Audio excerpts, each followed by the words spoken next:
حکومت اور بلاخصوص حجاج کو ان بعض وعدات تھی اور جو کہ ماقبل کیا تھا، اس لیے عداوت کا ہونا بھی ضروری تھا۔ ماقبل میں حجاج ان کو گرفتار نہ کر سکا۔ یہ شک کے بعد چھپ کر مکہ مکرم چلے گئے۔ حکومت نے اپنے ایک خاص آدمی کو مکہ کا حاکم بنایا اور پہلے حاکم کو اپنے پاس بلا لیا۔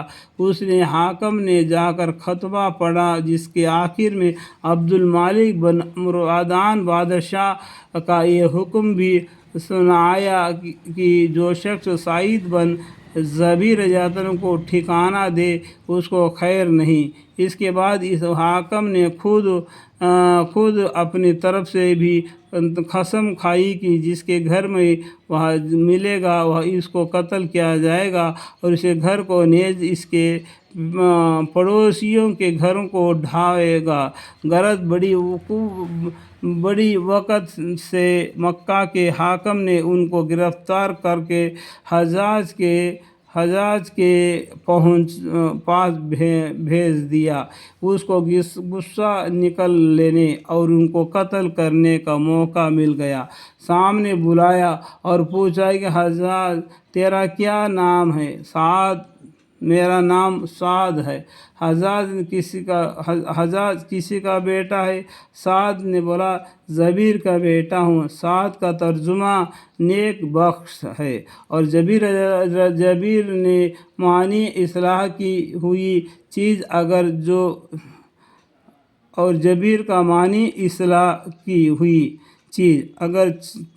ناموں میں معنی اکثر مقصود نہیں ہوتی، لیکن حجاج کو ان کے نام کے اچھے معنی والا ہونا پسند نہیں آیا، اس لیے کہا نہیں تو شقی بن قصیر ہے۔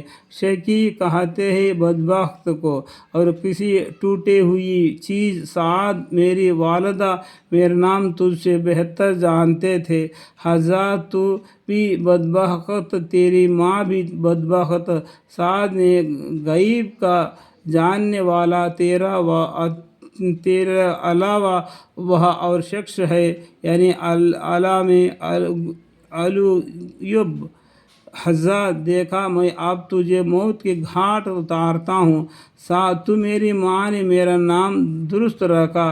حجاج بنا، اب میں تجھ کو زندگی کے بدلے کسی جہنم رسید کرتا ہوں۔ اگر میں جانتا کہ یہ تیرے اختیار میں ہے تو تجھ کو معبود بنا لیتا۔ حضور اقدس صلی اللہ علیہ وسلم کی نسبت تیرا کیا عقیدہ ہے؟ اے سعد، وہ رحمت کے نبی تھے اور اللہ کے رسول تھے جو بہترین نصیحت کے ساتھ تمام دنیا کے طرف بھیجے گئے۔ حضرت خلفائے کی نسبت تیرا کیا خیال ہے؟ سعد، میں نے ان کا محافظ نہیں ہوں، ہر شخص اپنے کیے کا ذمہ دار ہے۔ حضرت، میں ان کو برا کہتا ہوں یا اچھا؟ سعد، جس چیز کا مجھے علم نہیں میں اس میں کیا کہہ سکتا ہوں، مجھے اپنا ہی حال معلوم ہے۔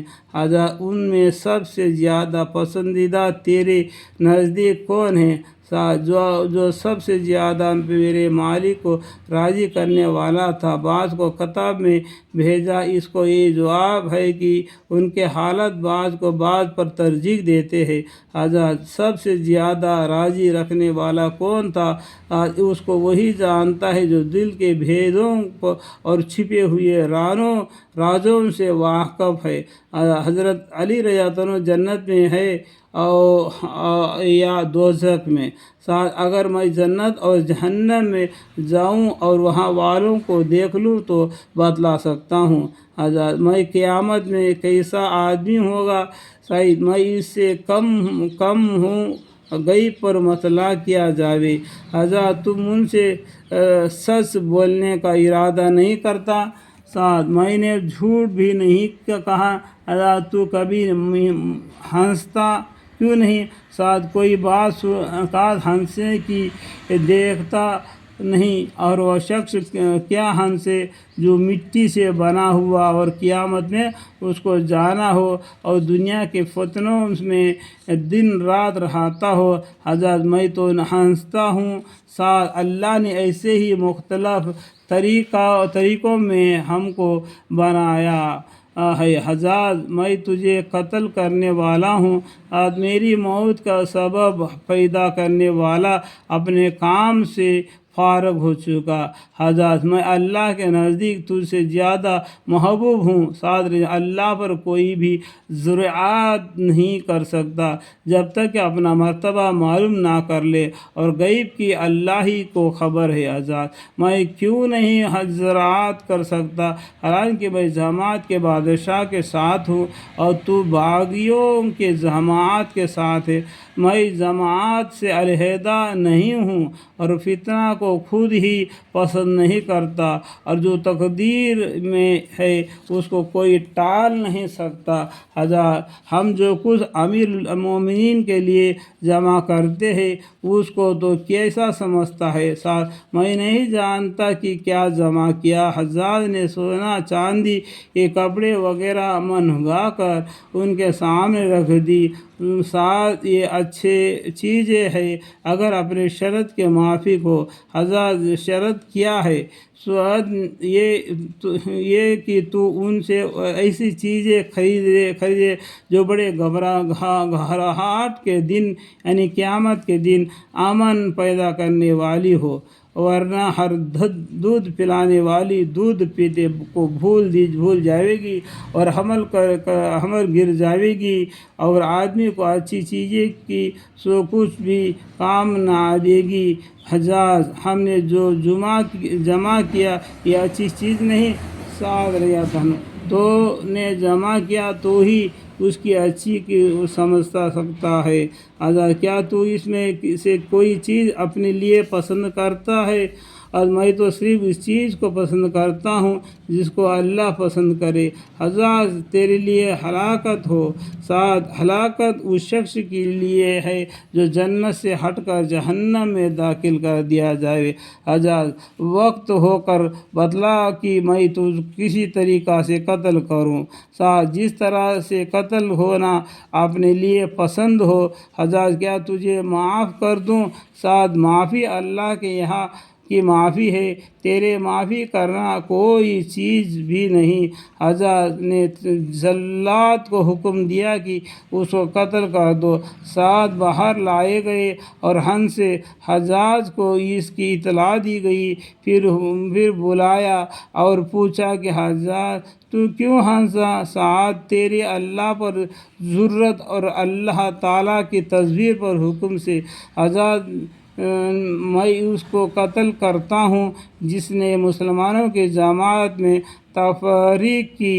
پھر جلاد سے خطاب کر کے کہا کہ میرے سامنے اس کو گردن اڑا دے، ساتھ میں 2 رکعت نماز پڑھ لوں۔ نماز پڑھی، پھر قبلہ رخ ہو کر